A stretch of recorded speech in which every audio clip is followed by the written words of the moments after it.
갈 길을 밝히 보이시니 주 앞에 빨리 나갑시다. 우리를 찾는 구주 예수 곧 오라 하시네. 죄악 벗은 우리 영혼은 기뻐 뛰며 주를 보겠네. 하늘에 계신 주 예수를 영원히 섬기리. 우리를 오라 하시는 말 기쁘게 듣고 순종하세. 구주를 믿기 지체 말고 속속히 나가세. 죄악 벗은 우리 영혼은 기뻐 뛰며 주를 보겠네. 하늘에 계신 주 예수를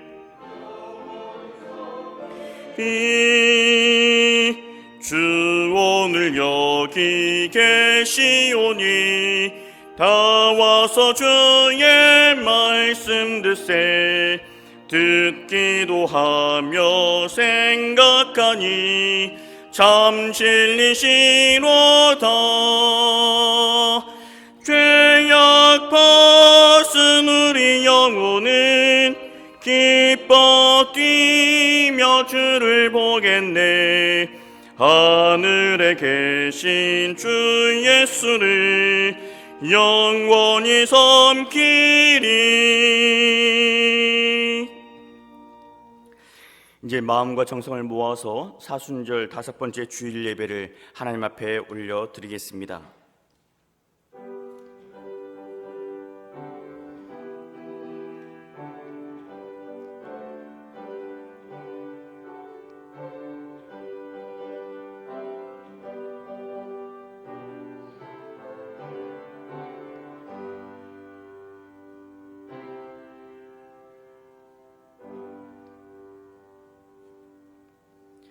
하나님은 영이시니 예배하는 자가 영과 진리로 예배할지니라.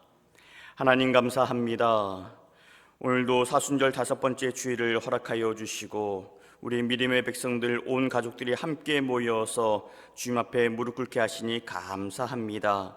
이 시간 하나님의 영을 받는 시간 되게 하여 주시고 주님의 말씀을 통하여서 하나님의 백성으로 거듭나는 복된 시간 되게 하여 주옵소서. 예수님의 이름으로 기원하옵나이다. 아멘. 함께 일어나셔서 찬송가 26장 찬송하겠습니다.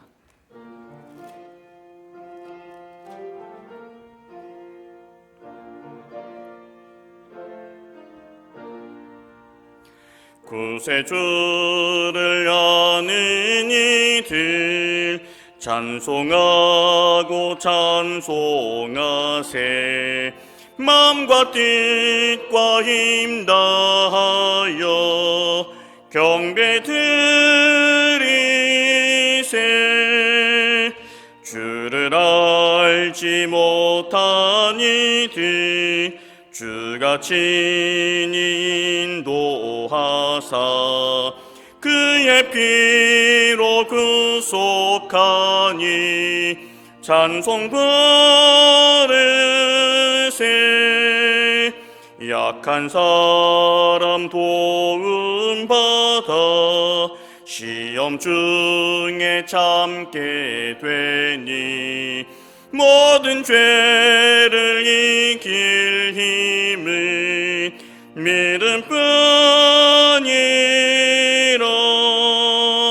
진리 되신 우리 주는 영원토록 변함없네.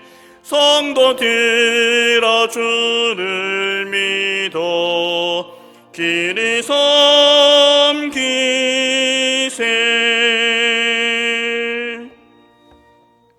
교동문 128번입니다. 128번. 나의 영혼이 잠잠히 하나님만 바라며 나의 구원이 그에게서 나오는도다. 오직 그만이 나의 반석이시오 나의 구원이시오 나의 요새이시니 내가 크게 흔들리지 아니하리로다. 넘어지는 담과 흔들리는 울타리같이 사람을 죽이려고 너희가 일제히 공격하기를 언제까지 하려느냐. 그를 그의 높은 자리에서 떨어뜨리기만 꾀하고 거짓을 즐겨하니 입으로는 축복이요 속으로는 저주로다. 나의 영혼아 잠잠히 하나님만 바라라. 물은 나의 소망이 그로부터 나오는도다. 오직 그만이 나의 반석이시요 나의 구원이시요 나의 요새이시니 내가 흔들리지 아니하리로다. 나의 구원과 영광이 하나님께 있으며 내 힘의 반석과 피난처도 하나님께 있도다. 백성들아 시시로 그를 의지하고 그의 앞에 마음을 도하라. 하나님은 우리의 피난처시로다. 아멘. 전능하사 천지를 만드신 하나님 아버지를 내가 믿사오며 그 외아들 우리 주 예수 그리스도를 믿사오니 이는 성령으로 잉태하사 동정녀 마리아에게 나시고 본디오 빌라도에게 고난을 받으사 십자가에 못 박혀 죽으시고 장사한 지 사흘 만에 죽은 자 가운데서 다시 살아나시며 하늘에 오르사 전능하신 하나님 우편에 앉아 계시다가 저리로서 산 자와 죽은 자를 심판하러 오시리라. 성령을 믿사오며 거룩한 공회와 성도가 서로 교통하는 것과 죄를 사하여 주시는 것과 몸이 다시 사는 것과 영원히 사는 것을 믿사옵나이다. 아멘. 찬송가 523장 찬양하겠습니다.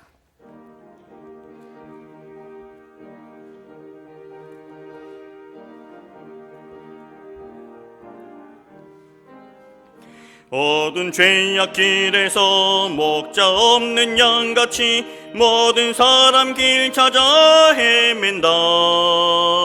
자비하신 하나님 독생자를 보내어 너를 지금 부르니 나오라. 이때라 주의 긍휼 받을 때가 이때라. 지금 주께 나와 겸손하게 아뢰라. 구원함을 얻으리.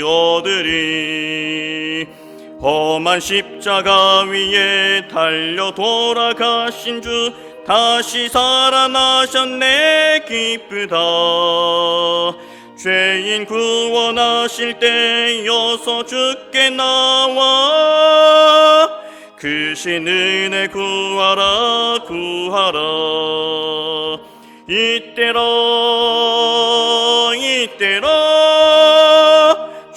주의 긍휼 받을 때가 있더라. 지금 주께 나와 겸손하게 아뢰라. 구원함을 얻으리. 주의 귀한 말씀에 영원 생명 있나니 주님 너를 용서해 주신다. 주가 부르실 때에 힘과 정성 다하여 주의 은혜 받으라. 이때라 주의 긍휼 받을 때가 있더라. 지금 주께 나와 겸손하게 아뢰라. 구원함을 얻으리. 주의 그리고 세상 친구 가는데 너의 영혼 오늘 밤 떠나도 주의 구원 받으면 천국에서 영원히 주와 함께 살리라. 이때라 주의 긍휼 받을 때가 있더라. 지금 주께 나와 겸손하게 아뢰라. 구원함을 얻으리.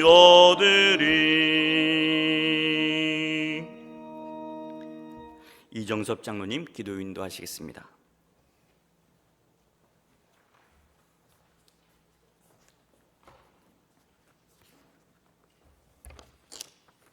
기도드리겠습니다.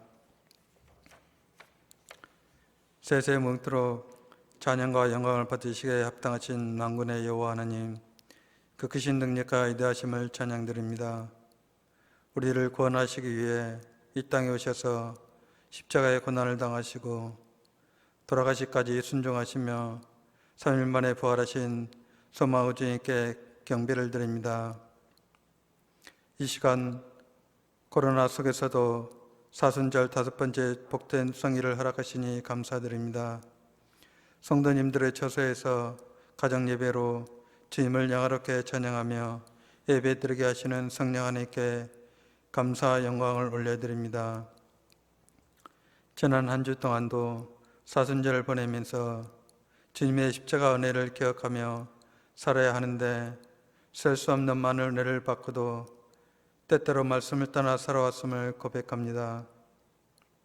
긍휼히 여기시고 용서하여 주옵소서. 또한 감염병 확산을 방지하는 데 동참하며 답답한 사회적 거리두기 속에서도 값없이 그저 주님이 주셨던 평범한 일상의 소중함과 성도님들의 소중함을 느끼게 하시니 감사를 드립니다. 이 사태를 통하여 우리를 향하신 하나님의 뜻을 알게 하옵소서. 코로나 바이러스가 속히 소멸되도록 하옵시고 치료와 방역과 예방을 위해 수고하시는 모든 손길들이 지치지 않도록 힘을 얻게 하옵소서. 주님의 핏값으로 세워지신 한신교회가 어려운 처지에 형제와 이웃을 돌아보게 하시고 십자가 사랑을 기억하며 허다한 허물을 사랑으로 덮으며 서로 연합하는 아름다운 교회가 되게 하시옵소서. 내 이웃을 내 몸같이 사랑하고 땅끝까지 복음 전파를 당바신 주님 주신 사명을 잘 감당하도록 귀한 종 담임 목사님을 보내주셔서 감사를 드립니다. 또한 김명현 전도사님을 이곳으로 보내주셔서 교회 학교 어린 심령들이 주 안에서 하나 되고 부흥되게 하시옵소서.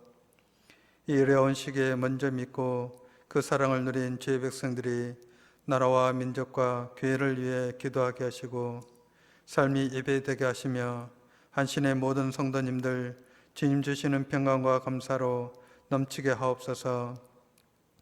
뽑는 교회를 교회답게 살아있는 예배를 드릴 수 있게 하옵소서.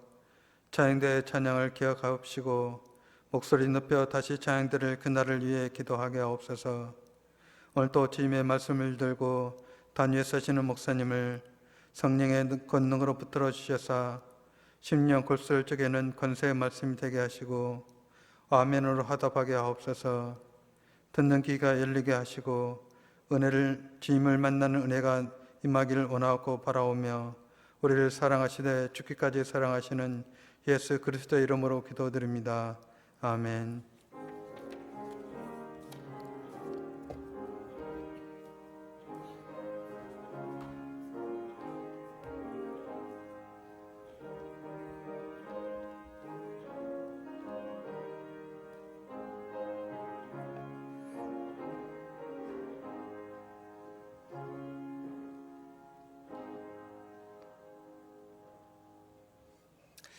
오늘 우리에게 주신 하나님의 말씀 마태복음 10장 40절에서 42절까지의 말씀입니다.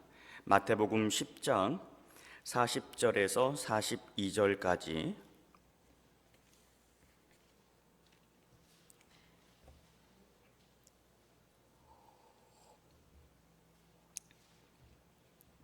함께 한 목소리로 말씀 봉독하겠습니다. 너희를 영접하는 자는 나를 영접하는 것이요 나를 영접하는 자는 나를 보내신 이를 영접하는 것이니라. 선지자의 이름으로 선지자를 영접하는 자는 선지자의 상을 받을 것이요 의인의 이름으로 의인을 영접하는 자는 의인의 상을 받을 것이요 또 누구든지 제자의 이름으로 이 작은 자 중 하나에게 냉수 한 그릇이라도 주는 자는 내가 진실로 너희에게 이르노니 그 사람이 결단코 상을 잃지 아니하리라 하시니라. 아멘. 할렐루야. 네, 한 주간도 평안하셨습니까? 네, 우리 옆에 계신 우리 가족분들, 우리 엄마, 아빠, 그리고 할아버지, 할머니, 우리 자녀들과 함께 사랑의 인사 나누실까요? 주님의 이름으로 사랑합니다. 주님의 이름으로 축복합니다. 네, 오늘 말씀 제목이 상 받을 자인데 하나님 주시는 귀한 상 많이 받읍시다. 네, 감사합니다. 오늘 말씀은 마태복음 10장의 결론 말씀이에요. 10장의 내용을 간략하게 정리하자면 이렇습니다. 예수님께서 이스라엘 집에 잃어버린 자들에게, 잃어버린 양들에게, 목자 없이 방황하는 자들에게 제자들을 보내십니다. 너희가 찾아가서 그들을 위로하고 돌보아 주어라. 천국이 가까이 왔다고 알려주고 집집마다 평안을 빌면서 너희가 받은 그 사랑을 값없이 주어라 라고 말씀을 하셨어요. 그러면서 주신 말씀이 있습니다. 16절 말씀인데 보라 내가 너희를 보냄이 양을 이리 가운데로 보냄과 같도다. 그러므로 너희는 뱀같이 지혜롭고 비둘기같이 순결하라. 거짓 예언자들이 난무하는 그곳에 서다 보면 너희가 그곳에서 복음을 전하다 보면 핍박도 받게 될 것이고 고난도 찾아오게 될 것이다 라고 하셨어요. 그럴수록 너희 성질을 이기지 못해서 욱하지 말고 이를 그르치지 말고 뱀처럼 지혜롭게 잘 대처하라 라고 하십니다. 또 죄 가운데 있다 보면 나도 모르게 죄에 물들 수 있기 때문에 너희가 비둘기처럼 순결하라고 당부하셨어요. 그렇게 세상의 기준이 아닌 말씀의 기준으로 살다 보면 가족에게 미움을 받을 때도 있고 너희 목숨을 노리는 자들도 있을 것이다. 하지만 성령께서 너희를 붙드시고 인도하실 터이니 너희는 담대하라 라고 말씀을 하셨죠.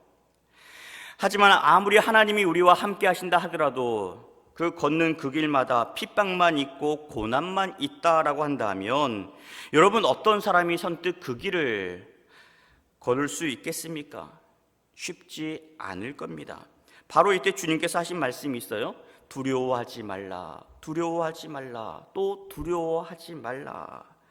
3번이나 반복하시면서 주시는 말씀이 너희가 이 세상에서 두려워할 것은 저 세상이 아니라 너희와 함께 하셔서 너희 머리털까지 세시는 바 되시는 아버지 하나님을 두려워하라 라고 말씀을 하셨습니다. 그렇게 하나님을 바라보며 끝까지 견디는 자는 구원을 얻을 뿐만 아니라 이 땅에 사는 동안 평안의 복을 누리고 천국의 상을 받게 될 것이다 라고 말씀을 하셨어요. 이것이 오늘 다룰 주제의 내용입니다.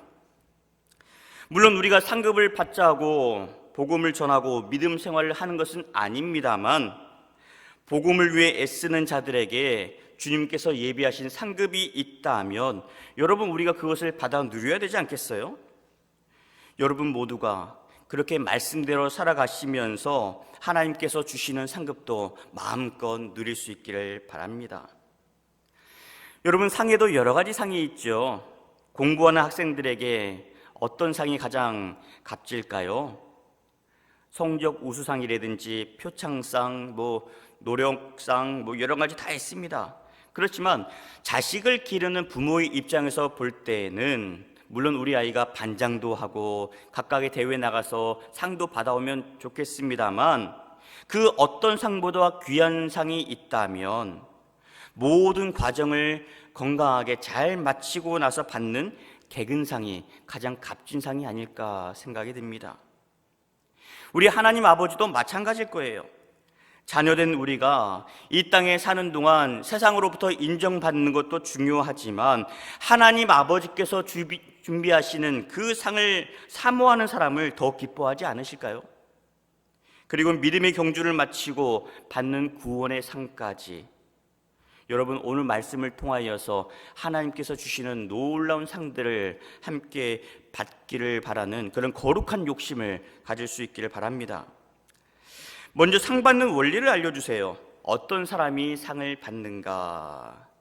시험을 준비할 때도 출제자의 의도를 알아야 시간을 절약할 수 있고 좋은 성적을 받을 수 있듯이 어떤 사람이 믿음의 상급을 받는지를 아는 것도 중요합니다. 40절 말씀 같이 읽으실까요?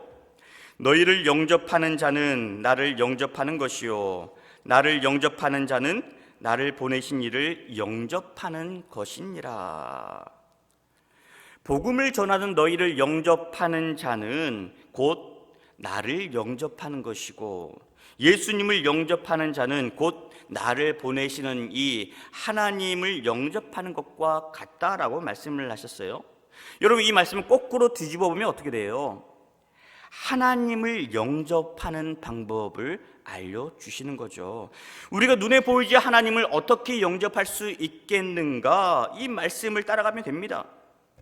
하나님께서 보내신 예수님을 영접하고 또 예수님께서 보내신 제자들을 영접하면 우리가 하나님을 영접할 수가 있는 거겠죠. 다시 말해서 오늘도 우리가 코로나19로 인해서 가정에서 이렇게 예배를 드리고 있습니다만, 신령과 진정으로 예배를 드리면 영상으로나마 우리의 마음을 열고 하나님의 말씀을 집중해서 받으면 그 시간이 바로 하나님을 영접하게 되는 거죠. 영접이란 말은 무슨 말입니까? 어떤 것을 내 안에 모셔드리는 겁니다. 받아들이는 것을 영접이라고 얘기를 해요. 그런데 이것은 내가 마지 못해서 받는 것이 아니라 누군가가 억지로 집어넣어서 나에게 채워주는 것이 아니라 나 스스로가 마음을 열고서 기쁜 마음으로, 감사한 마음으로 맞이하는 것을 영접이다, 그렇게 얘기를 해요. 성경에 보면 우리가 영접해야 될 대상을 크게 세 가지로 말합니다. 첫 번째로 우리가 영접해야 될 분이 있는데 누구냐면 주님을 영접해야 돼요. 요한복음 1장 12절 말씀에 영접하는 자, 곧 그 이름을 믿는 자들에게는 하나님의 자녀가 되는 권세를 주셨다라고 했어요. 주님을 영접한다는 것은 예수님을 내 인생의 주인으로 인정하고 구주로 믿고 고백한다는 것을 의미합니다. 그런데 놀라운 것은 이 말은 믿음이라고 하는 것은 내가 믿겠다고 해서 믿어지는 게 아니라는 거예요. 내가 교회를 찾아가니까 믿음이 생기겠지, 그런 게 아닙니다. 세상의 다른 종교들은 각각의 신을 찾아 떠나지만 우리 기독교는 주님께서 우리에게 찾아오셨습니다. 하늘 보좌를 버리고 낮고 낮은 이 땅 가운데 찾아오셔서 우리에게 말씀해 주셨다라고 하는 거예요. 이게 성육신 사건, 예수님의 탄생과 예수님의 사역의 모습입니다. 그 예수님을 영접하는 게 중요해요. 내가 믿고 영접하는 것이 아니라 나에게 먼저 찾아오신 그 주님을 영접하면 우리에게 믿음이 생긴다는 거죠. 계시록 3장 20절 말씀 같이 고백하실까요? 볼지어다 내가 문 밖에 서서 두드리노니 누구든지 내 음성을 듣고 문을 열면 내가 그에게로 들어가 그와 더불어 먹고 그는 나와 더불어 먹으리라. 주님께서 우리 마음 문 앞에 찾아오셔서 문을 두드리십니다. 언제까지 두드리세요? 우리가 문을 열어드릴 때까지. 포기하지 않고 두드리는 그 주님의 모습입니다. 여러분, 그러니 얼마나 감사해요. 우리가 전도할 때 한번 생각해 보십시오. 어떤 친구에게 찾아가서 예수 믿어야 된다라고 얘기하는데 그 사람이 한두 번 얘기했을 때 받지 않았을 때에 우리는 좌절하고 쉽게 포기할 때가 있습니다. 그런데 우리 주님은 그렇지 않으신다는 거예요. 끝까지 우리 앞에 찾아오셔서 우리의 마음을 열고 주님을 영접할 때까지 기다리고 두드리고 계신다라고 하는 겁니다. 그렇게 해서 이루어진 만남이기 때문에 주님과 우리와의 만남이 얼마나 소중한 만남이며 얼마나 값진 만남이 되겠습니까?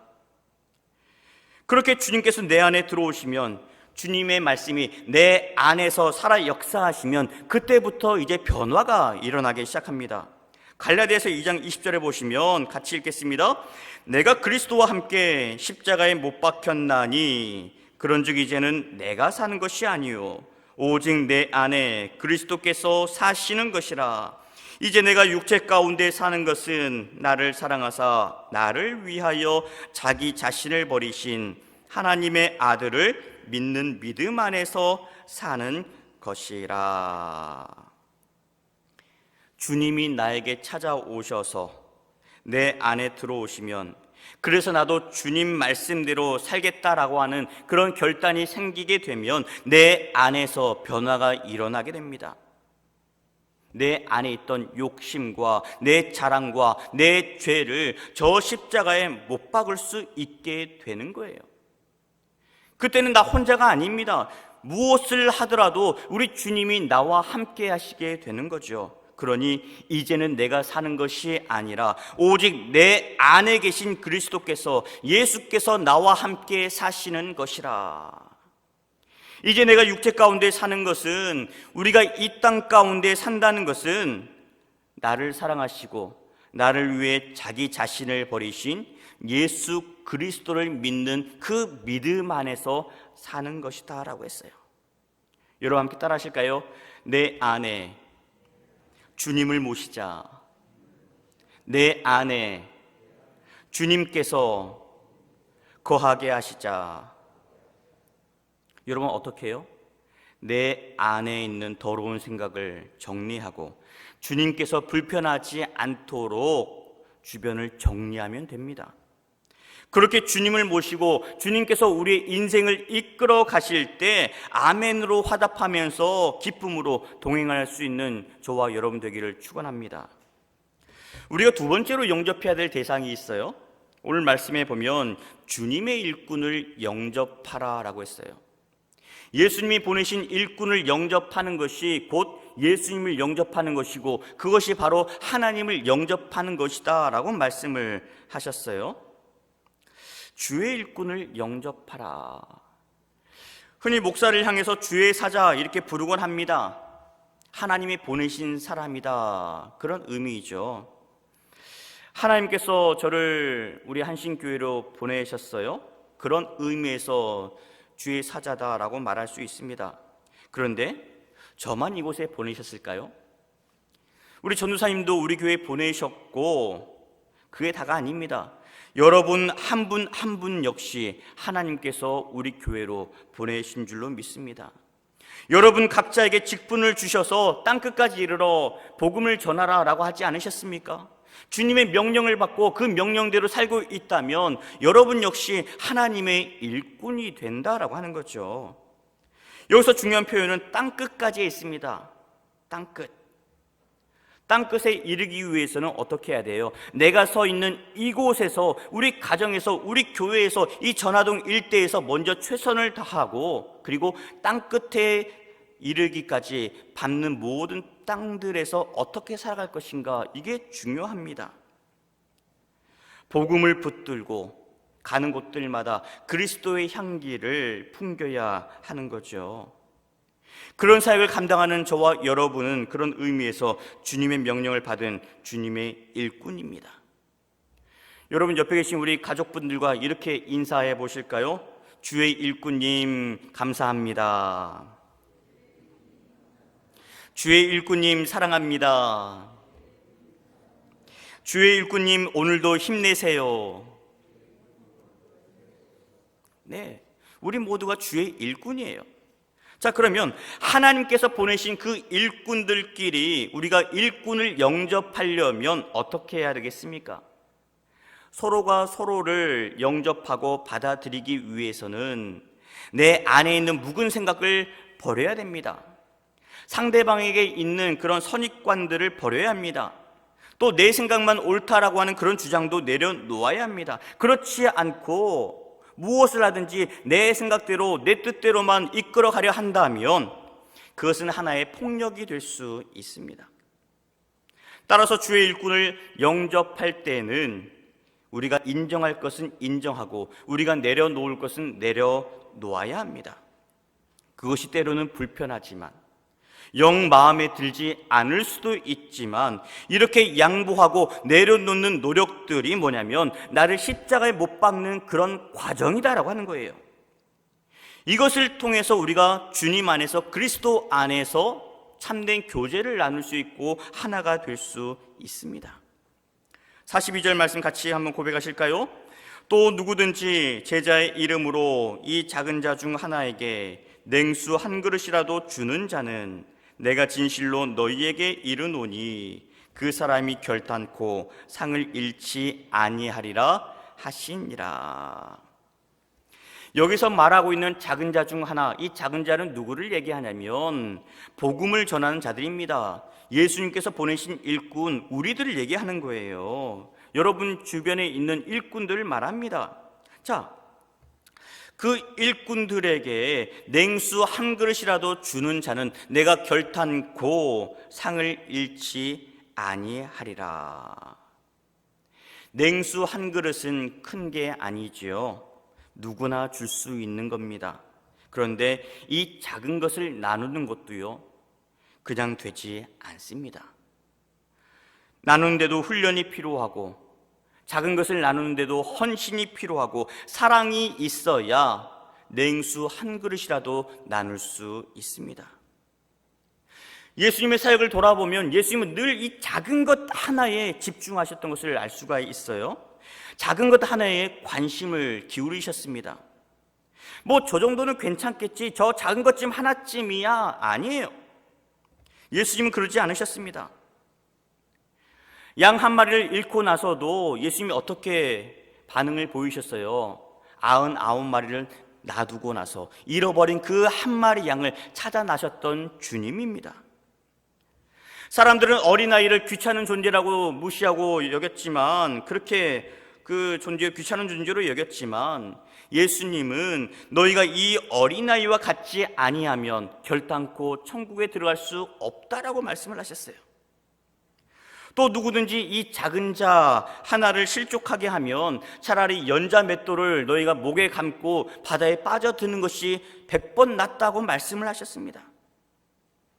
오늘 말씀에도 냉수 한 그릇을 섬겨라 라고 말씀을 하셨어요.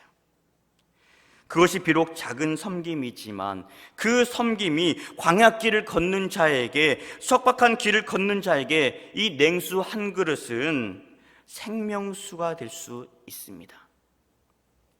우리가 이 물을 주어서 그가 마시면 그가 살게 될 것이고, 우리가 이 물을 주지 않으면 죽을 수도 있다라고 하는 거예요. 여러분, 이쯤에서 우리가 마지막으로 섬겨야 될, 영접해야 될 대상을 한번 살펴보겠습니다. 우리가 세 번째로 누구를 섬겨라 하셨냐면 이웃을 섬기라 하셨어요. 이웃을 영접하라. 누가복음 10장에 한 율법 선생이 예수님을 찾아와서 묻습니다. 예수님, 누가 우리의 이웃입니까? 그러자 예수님께서 길에서 강도 만나 쓰러진 사람에 대한 이야기를 해주시죠. 상처가 심해서 지금 도와주지 않으면 금방 죽을 수밖에 없는 그런 절박한 사람입니다. 이때 제사장이 그 앞을 지나가요. 성경에 보니까 그를 보고 피해서 지나가더라라고 했습니다. 모르고 지나간 게 아닙니다. 레위인도 그를 보고 피하여 지나갔더라라고 했어요. 나름 그렇게 행동했던 이유가 있겠지요. 예를 들어서 예배를 드리러 가는 길인데 부정한 것을 만져서는 안 되잖아요. 이게 율법에 나와 있는 내용입니다. 그래서 부정한 자, 저 쓰러져 있는 피 흘린 자를 만져서 내가 부정하지 않기 위해서 그렇게 보고서도 피해서 지나갈 수도 있어요. 그런데 예수님이 계속해서 이어서 말씀하십니다. 어떤 사마리아 한 사람이 그 앞을 지나가는데 똑같이 그를 바라봅니다. 그런데 그의 마음속에 어떤 마음이 드냐면 그를 보고서 불쌍히 여기는 마음이 들었다라고 했어요. 그래서 가던 길을 멈춰서 그를 도와줍니다. 여관에 들러서 하룻밤을 묵으면서 정성껏 그 사람을 치료해주고 돌봐주죠. 그리고 떠나면서 여관 주인에게 당부합니다. 이 사람을 정성껏 돌봐주시오. 돈이 더 들면 내가 돌아온 길에 그 값을 치를 터이니 이 사람을 최선을 다해서 살려주시오. 그렇게 부탁을 합니다. 그리고 주님이 물으시죠. 네 생각에는 이 세 사람 중에서 누가 강도 만난 자의 이웃이 되겠느냐? 그랬더니 이렇게 대답합니다. 자비를 베푼 자입니다. 맞다. 너도 가서 이와 같이 하라 하셨어요. 예수님의 교훈은 분명합니다. 명확합니다. 아픈 자를 보았으면 긍휼히 여기는 마음이 들어야 합니다. 우리가 살아가면서 힘들어하는 자를 바라보면 그를 찾아가서 힘을 보태서 도와주라라고 하신 거예요. 예수님이 그렇게 하지 않으셨습니까? 그런 의미에서 기독교는 환대의 종교입니다. 예수님께서 율법을 정리하시면서 너희가 하나님을 사랑하되 마음을 다하고 목숨을 다하고 뜻과 정성을 다해서 힘을 다해서 사랑하라 하셨어요. 너희가 이웃을 사랑하되 내 몸처럼 사랑하라 라고 말씀을 하셨습니다. 내 자신처럼 사랑해라. 예수님께서 말씀하시고 예수님이 우리에게 보여주셨던 그 이웃 사랑에는요, 남녀노소 구분이 없었습니다.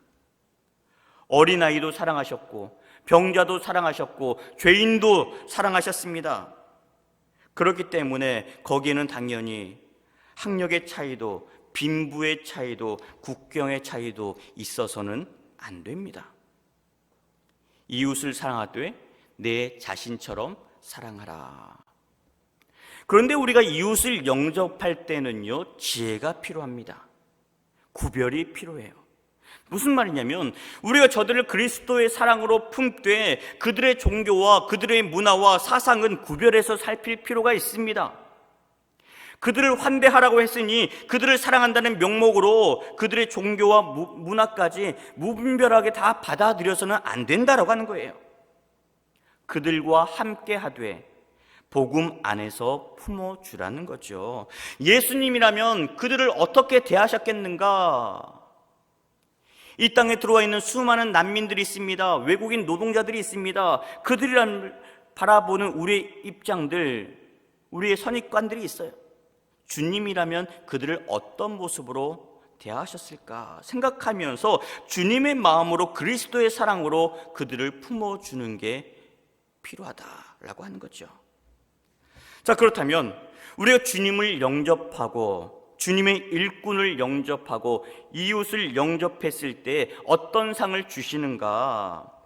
41절 상반절 말씀에 선지자의 이름으로 선지자를 영접하는 자는 선지자의 상을 받을 것이요. 여기서 엘리야와 사르밧 과부의 이야기를 떠올릴 수가 있습니다. 이 이야기의 핵심은 사르밧 과부가 비록 어려운 형편이었지만 하나님께서 보내셨던 사자 그 엘리야를 정성껏 대접했더니 가뭄이 끝날 때까지 먹을 것이 떨어지지 않았더라. 그러니 너희도 선지자를 잘 대접해야 된다, 이런 이야기가 아닙니다. 비록 어려운 형편이었지만 하나님의 일에 동참하는 결단이 얼마나 중요한지를 알려주는 사건이죠. 이런 의미에서 하나님께 자신의 생활비 전부를 드렸던 그 과부의 헌금 2렙돈 역시, 그리고 예수님의 머리에 향유옥합을 부었던 여인의 헌신이 값지고 소중한 것도 주님의 일에 최선을 다했기 때문입니다. 그래서 주님이 하신 말씀이 뭐였어요? 복음이 선포되는 그 자리들마다 저 여인의 일을 기억하게 될 것이다 라고 하지 않으셨습니까? 선지자의 이름으로 선지자를 영접할 때에 너희가 선지자의 상을 받게 될 것이다 라고 하셨어요. 또 41절 하반절에 의인의 이름으로 의인을 영접하는 자는 의인의 상을 받을 것이다 라고 했습니다. 성경에서 의인은 하나님의 뜻에 합한 자, 하나님의 기뻐하심을 받는 자가 의인이다라고 했어요. 대표적인 사람들로 요셉과 욥과 같은 그런 사람들이 있겠죠. 하나님께서 음란했던 도시 소돔과 고모라를 치실 때, 심판하실 때 그 이유를 뭐라고 하셨습니까? 이 땅에 의인 10명이 없기에 내가 이 땅을 심판한다라고 하셨어요. 여러분, 하나님은 오늘도 의인을 찾고 계십니다. 오늘도 의인이 필요한데 누가 의인이 되어야 되겠습니까? 목사님이 기도하고 계시니까 의인이겠지요. 우리 권사님이 기도하고 계시니까, 우리 어머니가 기도하고 계시니까 그분들을 의인으로 쓰임받으면 되지 않겠습니까? 물론 그들도 의인으로 쓰임받습니다. 그런데 오늘 말씀을 받는 여러분 한 분 한 분이 하나님 앞에 쓰임받는 의인이 되어야 합니다. 그렇게 의인들이 곳곳에 세워져야 굽어진 이 세대에 바로 펴지는 역사가 임하게 되는 거죠. 의인의 이름으로 의인을 영접할 때 의인의 상, 의로우신 예수님께서 주시는 상을 받게 될 것입니다. 선지자를 영접했을 때 선지자 상을 주신다 했어요. 의인을 영접할 때 의인의 상을 주신다 했습니다. 그러면 우리가 이웃을 섬기면 무슨 상을 받게 될까요? 어려워요? 우리가 이웃을 섬기면 무슨 상을 받게 될까? 이웃의 상을 받게 되겠지요. 말씀 준비하면서 이웃이 우리에게 주는 상이 뭘까 생각을 해봤어요. 이웃이 교회를 인정해주고 세상이 예수 믿는 자들을 칭찬하는 그런 상이 아닐까 싶습니다. 복음을 전했을 때 그들이 기쁨으로 복음을 받아들일 수 있는 그런 것이 이웃이 주는 상이 아닐까 생각이 들었어요. 그렇다면 교회의 위상이 떨어져 있는 이때에 예수 믿는 사람이 인정받기는커녕 욕을 먹고 있는 이 시대야말로 우리가 회복해야 할 상이 있다면 바로 이웃이 주는 상이 아닐까 싶습니다. 세상이 더 이상 교회를 걱정하는 것이 아니라 이제는 교회를 통해서 희망을 이야기할 수 있고 교회를 통해서 세상을 섬겨나가는 그 모습이 바로 세상이 바라는 모습이 아닐까 싶습니다. 이제는 교회를 인정하고 예수 믿는 사람을 칭찬하는 분위기로 바뀌어야 될 때가 되지 않았을까요? 여러분, 언제까지 교회가 욕을 먹어야 되겠습니까? 언제까지 우리들만의 리그를 뛰시겠습니까? 세상의 교회를 지탄하고 성도들을 무시하고 있는데 우리가 전하는 복음이 그들에게 온전하게 전해질 수 있겠습니까? 여러분, 하나님께서 세상을 바라보시는 눈이 있어요. 하나님이 세상을 이처럼 사랑하사 사랑의 눈으로 세상을 바라보십니다. 예수님께서 세상을 바라보시는 눈이 있습니다. 긍휼히 여기시는 눈입니다. 우리가 회복해야 될 눈 역시 세상에서 손해보지 않으려는 그런 이기심이 아니라 세상을 사랑하며 섬기는 마음이 필요하고 아파하고 힘들어하는 사람들에게 피눈물 나게 하는 것이 아니라 그들을 긍휼히 여기는 마음으로 바라보아야 합니다. 바로 그러한 자리에 하나님의 인자하심과 자비하심이 우리에게 임하게 되는 것이고 우리 역시 긍휼히 여김을 받게 되는 줄로 믿습니다. 우리가 믿음 생활을 하면서 받게 되는 상에는 이 외에도 여러 가지 많은 상들이 있죠. 기도할 때마다 응답해 주시는 기도의 응답상이 있고요. 그리고 성령의 은혜를 간구하는 자들에게 주시는 성령의 열매상이 있습니다. 몸이 아플 때 고쳐주시는 치유의 상도 있고요. 고난 가운데 믿음의 경주를 잘 마치는 자에게 주시는 생명의 면류관, 의의 면류관도 있습니다. 여러분, 우리 모두가 중요한 것은 이런 상을 받아 누릴 수 있는 하나님의 백성들이 되셨으면 좋겠어요. 예수님의 마음을 제대로 헤아릴 수 있는 자가 되시고 하나님의 마음으로 이 세대를 안타까운 마음으로 바라볼 수 있는 영적 영안이 열릴 수 있는 여러분 되기를 바랍니다. 코로나19로 인하여서 많은 것이 위축되어 있습니다. 소상공인들이 얼마나 힘들었는지 모릅니다. 가정마다 너무나 어려운 이 시기에 믿음으로 살아가는 우리들이 어떻게 이 세상을 섬길 수 있을까? 우리 전화동 일대를, 봉구 일대를 어떻게 우리가 섬기며 그들을 도울 수 있을까? 믿음의 눈으로 바라보고 그 길을 찾고 그 길 위에서 하나님의 영광을 돌려드리는 우리 믿음의 지체들 되시기를 주님의 이름으로 축원합니다. 하나님 감사합니다. 오늘 말씀을 통하여서 우리에게 상 주시는 주님을 바라봅니다. 상 주시는 이신 예수님을 바라보고 그 주님 안에서 마음껏 상을 누리며 우리만 누린 것이 아니라 상의 은혜를 저 세상에 흘려보낼 수 있는 저희들 되게 하여 주시옵소서. 그리하여 예수 믿는 우리로 인하여서 온 세상에 기쁨이 넘치게 하여 주시고 감사가 있게 하여 주시고 살아계신 하나님을 찬양하는 귀한 역사가 있게 하여 주옵소서. 예수님의 이름으로 기도합니다. 아멘. 찬송가 212장 함께 찬양하면서 준비한 예물 주님 앞에 올려드리겠습니다.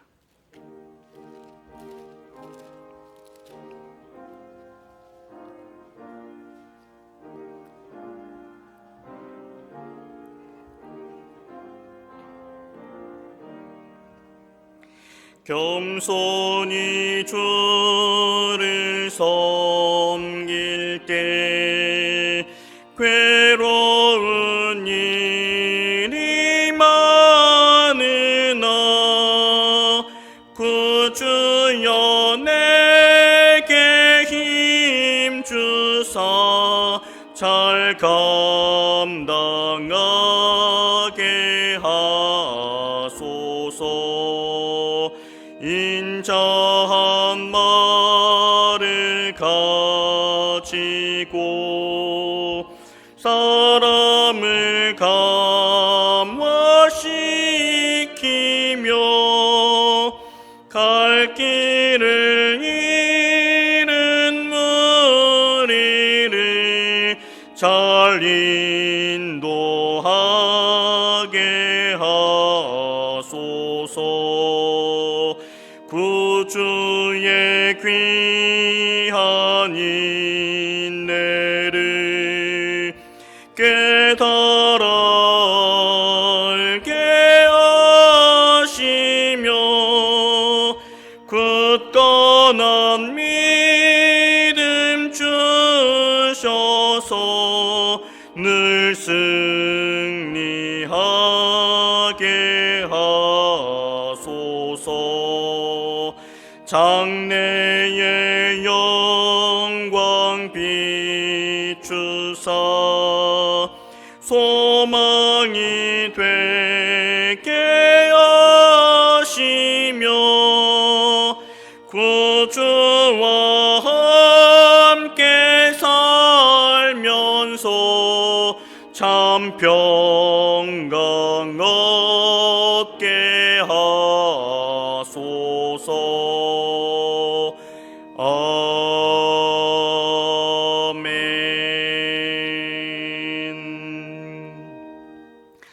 하나님 감사합니다. 복된 주일을 맞이하며 우리 온 가족이 주님 앞에 섰습니다. 감사하며 드려진 이 예배 가운데 하나님 함께하여 주시고 이 시간 우리의 마음과 정성을 모두어서 하나님 앞에 예물을 올려드립니다. 10의 1조로 감사의 예물로 생일감사, 선교예물, 비전헌금 모든 드려진 예물들마다 하나님 기쁘게 받아주시옵소서. 드려진 예물들 통하여서 죽어가는 생명들에게 하나님의 사랑으로 공급될 수 있기를 원합니다. 코로나19로 인하여서 애통하고 슬퍼하는 사람들 가운데 하나님의 사랑으로 전달되게 해주시기를 원하고, 아파하고 힘들어한 자들에게 그리스도의 사랑으로 주임을 알지 못하는 자들에게 구원의 빛으로 쓰임받게 하여 주시옵소서. 아버지, 드려진 예물, 드려진 손길들마다 하나님 하나하나 기억하여 주시고 물질로 인하여서 힘겹지 아니하도록 주님의 그 크신 은혜와 평화의 은혜로 채워 주옵소서. 삶의 자리들마다 함께하여 주시고 직장들마다 다시 한번 일어설 수 있는 힘을 더하여 주시기를 원합니다. 침체되어 있는 경기가 다시 한번 회복되게 하여 주셔서 우리에게 주시는 물질로 인하여 우리의 삶만 윤택하게 하는 것이 아니라 그보다 먼저 하나님의 영광을 드러내며 죽어가는 많은 영혼들을 살필 수 있는 선한 물질을 사용하게 하여 주옵소서. 아버지, 드려진 이 예물들 하나하나 쓰이는 곳들마다 복이 되게 하여 주시며 하나님의 구원의 빛이 선포되게 하여 주옵소서. 하나님, 예배를 드리며 안타까워하는 자들이 있습니까? 상한 심령들이 있습니까? 아파하며 신음하는 자들이 있습니까?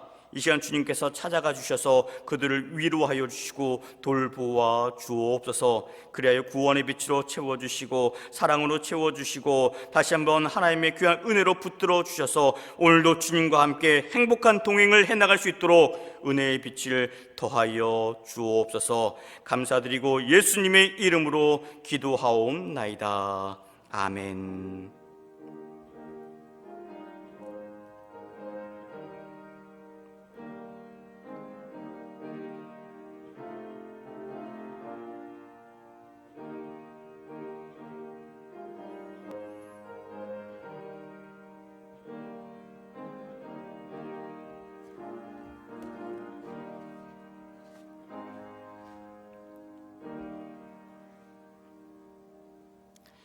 할렐루야.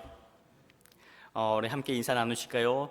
주님의 상 받는 자 됩시다. 상 받고 상을 나눈 자가 되겠습니다.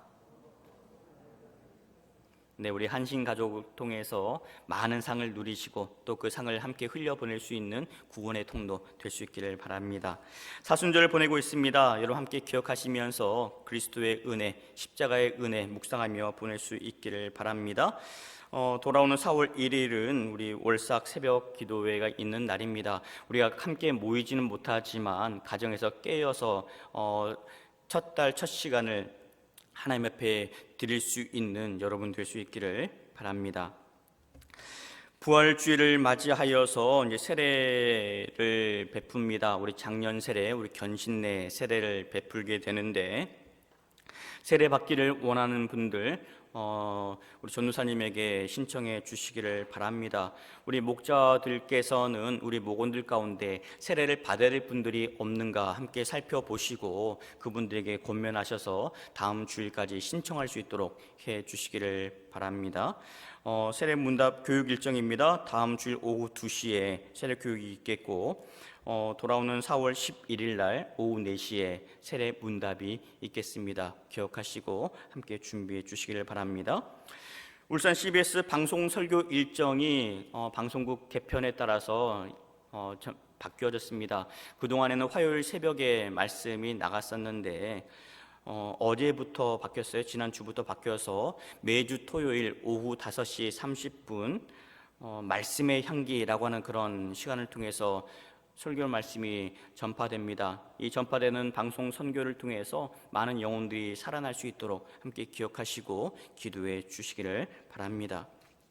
코로나 대처 내용입니다. 여러분들 예배 드릴 때마다 늘 위생관리 철저히 해주시고 마스크를 착용하며 그리고 손을 닦고 그렇게 들어와 주시기를 바랍니다. 예배 마치고 나서는 매 시간대마다 교역자들이 또한 그리고 섬김의 손길들을 통해서 우리 방역하고 소독하는 절차를 갖도록 하겠습니다. 헌금하시길 원하신 분들 교회 계좌로 입금하셔도 좋겠고 교회 오실 때 주님 앞에 드셔도 되겠습니다. 그리고 마스크가 필요하신 분들 계시면 교회 오셔서 수령할 수 있길 바랍니다. 마스크 구입하는데 애로사항이 많으신 분들이 있을 수 있어요. 그분들도 좋겠고, 그리고 전도 대상자라든지 주변에 어려운 분들 계시면 교회 오셔서 마스크를 수령해 가시길 바랍니다. 그 마스크를 나누면서 그리스도의 사랑을 함께 나눌 수 있기를 바랍니다. 나머지 광고는 지면을 참고해 주시기를 바랍니다. 이제 일어나셔서 함께 찬송하겠습니다.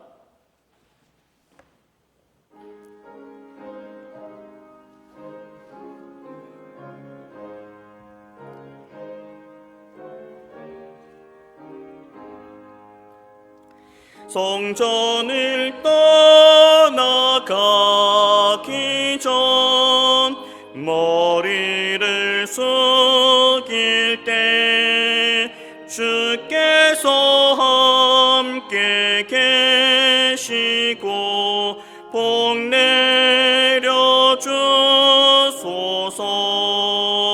집으로 돌아가는 길 주 동행하시고 내 모든 언행 심사를 다 지켜주소서. 거룩한 날이 다가고 저녁이 되도록 주의 맘에 빛되사 늘 계시옵소서.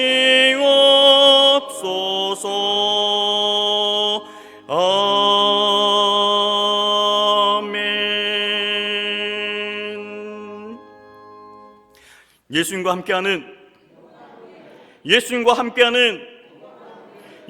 함께하는 이제는 우리 구주 예수 그리스도의 은혜와 아버지 하나님의 그 크신 사랑하심과 성령님의 인도하시고 돌보시는 거룩하신 역사하심이 우리에게 믿음의 상급을 주시는 주님 안에서 상받기를 다짐하고 상을 나누기로 다짐하는 주의 모든 권속들 머리 위에, 우리의 모든 삶의 터전들 위에, 이 나라와 세계 열방 위에 이제로부터 영원 끝날까지 함께 계시옵기를 간절히 축원하옵나이다. 아멘.